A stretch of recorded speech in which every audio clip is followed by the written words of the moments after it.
Royal Philips is a global health technology company that operates in more than 100 countries around the world and makes products that range from MRI scanners to electric toothbrushes. CEO Frans Van Houten is making big bets on healthcare technology and AI. And the last time we spoke to him, he said that healthcare market is robust and shrugged off an economic slowdown in China. And we welcome now from the World Medical Innovation Forum in Boston, Royal Philips CEO Frans Van Houten. So, Frans, that was even a couple months ago, and a lot's changed since then, potentially a global synchronized slowdown. What do you see?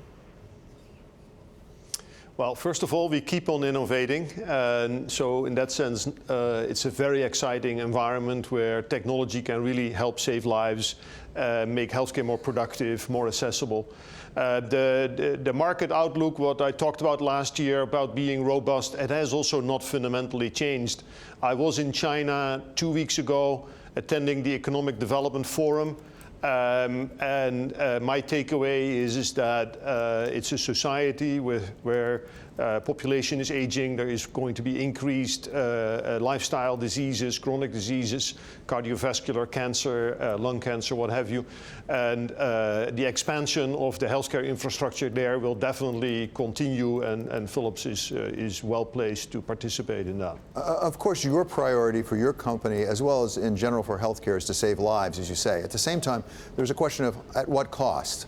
A lot of concern in this country, particularly as you know, about the increasing cost of healthcare. As you look at the innovations that you are doing, which are the ones that are most likely to actually bend the cost curve, if any? Well, first of all, I would like to say that we have embraced what is called value-based care. The quadruple aim of value-based care is improve outcomes, improve the staff and patient experience, and become more productive. And in our contract with healthcare providers, we are prepared to go at risk. In other words, we'll put our money where our mouth is and help hospital systems to embrace technology to become more productive. It's my conviction that a 20–30% productivity gain with the current system is possible, and that would amply pay back for the use of technology and raise outcomes. So I'm an optimist. I think technology and especially also big data and AI can really help doctors, nurses to take care of more patients at lower cost. But also enable, through the cloud, telehealth. Because for many illnesses, it's not absolutely necessary to go back to the hospital, to go to the emergency room, which is a very costly setting. Telehealth will change all that, and I'm sure that people also prefer to be in the comfort of their own living room when recovering from an illness. But all of that is also, on your end, going to deal with a lot of upfront costs, right? Especially as you try and transform that kind of business. So in the shorter term, what's your outlook for margins and when your payback for these kind of investments? Well, we are in a closed period, so you will appreciate that I can only be general about it. But we are a company that has been increasing margins now steadily for several years. We have a target to grow the company 4 to 6% and expand margins by 100 basis points every year. We are executing on that. I'm confident that we can continue to do that.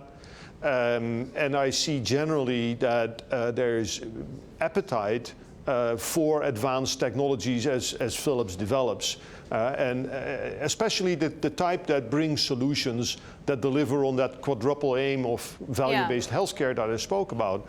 So on that, maybe a good example to elucidate it a bit for everybody is that if you have a disease and you go to a hospital to get diagnosed, it can take multiple visits to get to a precision diagnosis. And at Philips, we bring the domains of radiology, pathology, and genomics together in what we call precision diagnosis, and then link through big data analytics a treatment pathway to that, so that for the individual patient, we get precision medicine applied. And I think that can reduce the time from diagnosis to treatment, and also enhance the chance that the treatment is the best one for you individually. I think this has a huge promise.